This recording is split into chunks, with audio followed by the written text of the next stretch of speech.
Hello there, today I will show you how to make a super cute and elegant Christmas ball ornaments for decoration. If you are new to my tutorials, please subscribe to my YouTube channel and remember to click the notification bell for updates on all my videos. Okay, let's get started. Here are the materials that we all need.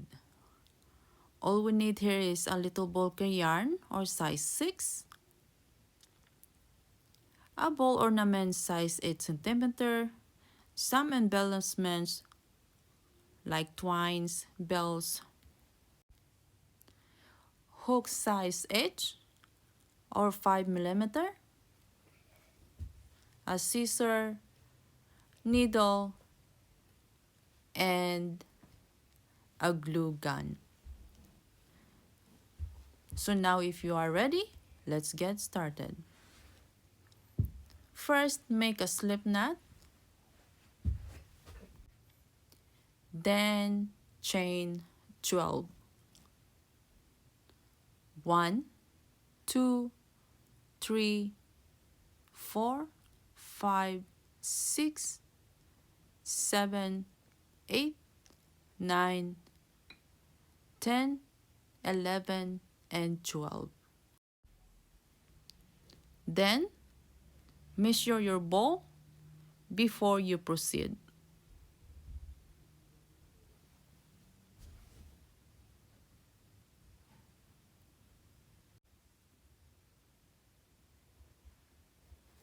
Now make a single crochet on the second chain to the last stitch of your work.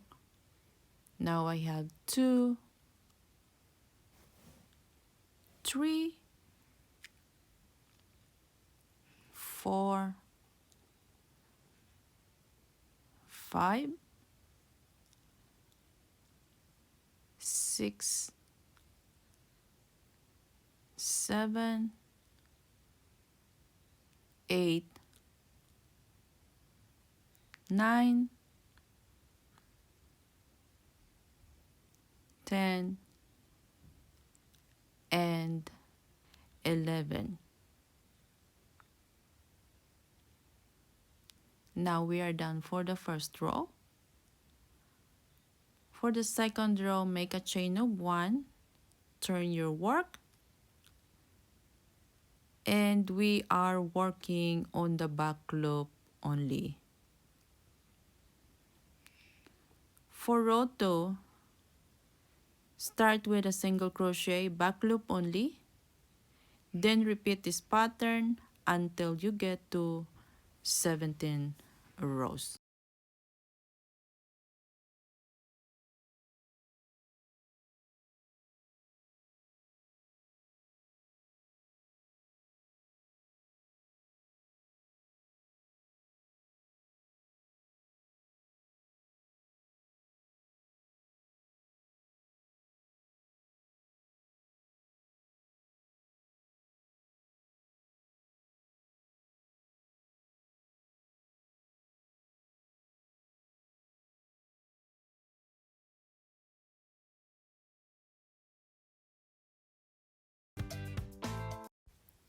Once you have completed the rows, cut the yarn, leaving enough tails for threading in.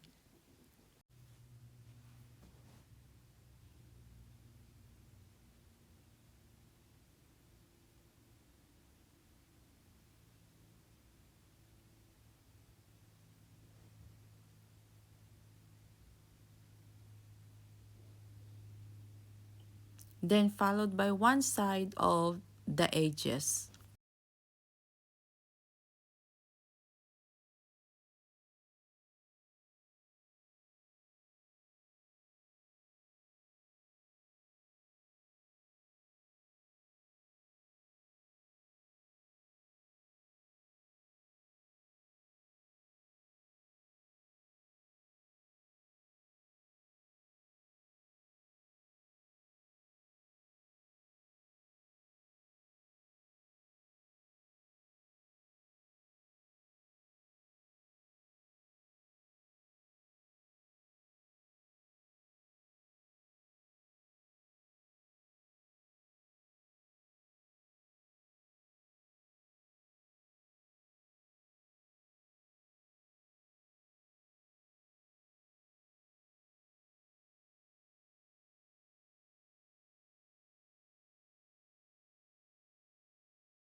Once it is done, grab the ball ornament and wrap them with your work.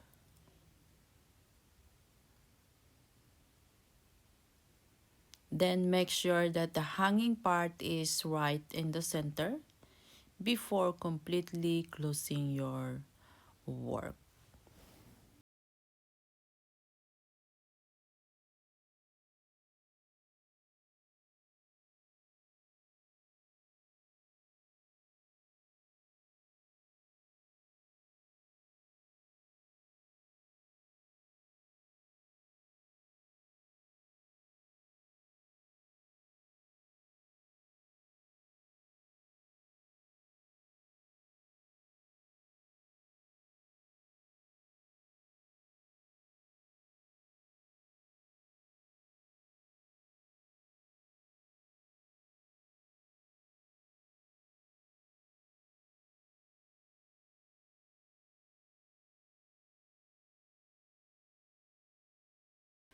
After you sew all edges, fold the yarn to cover your ball.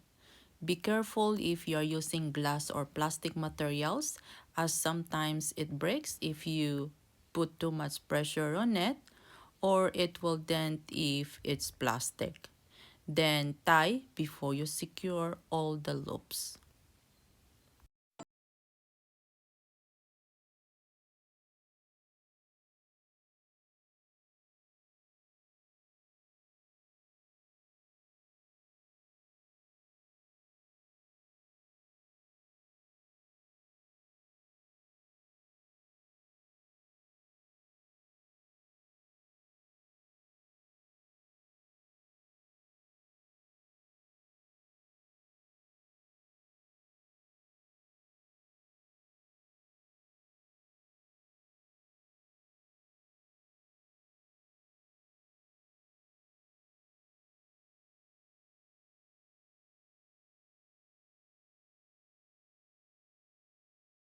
After completing your base, grab the twine and cut it about 12 inches long, then fold it into half and use it as a hanging thread.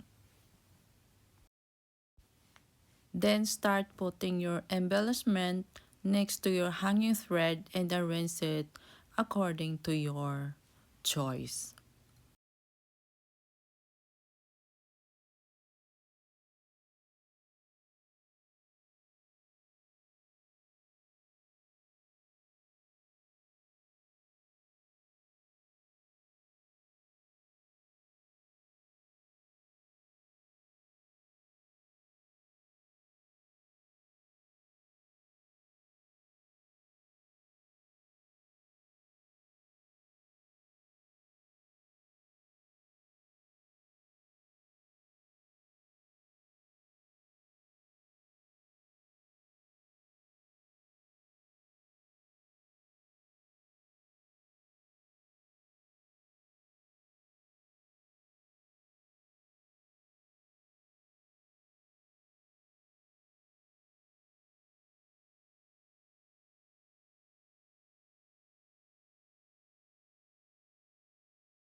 Of twine, fold it 4 times and cut it to 10 inches.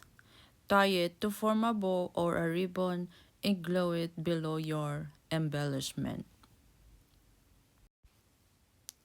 Then glue it to the center or between your embellishment. And lastly, put the bell on the top of the ribbon and your work is ready to use. I hope you guys love this tutorial. If you still need to subscribe to my channel, this is your time. Leave your comment below if you have any suggestion and share it with your family and friends. Have a good day everyone. Enjoy your crafting.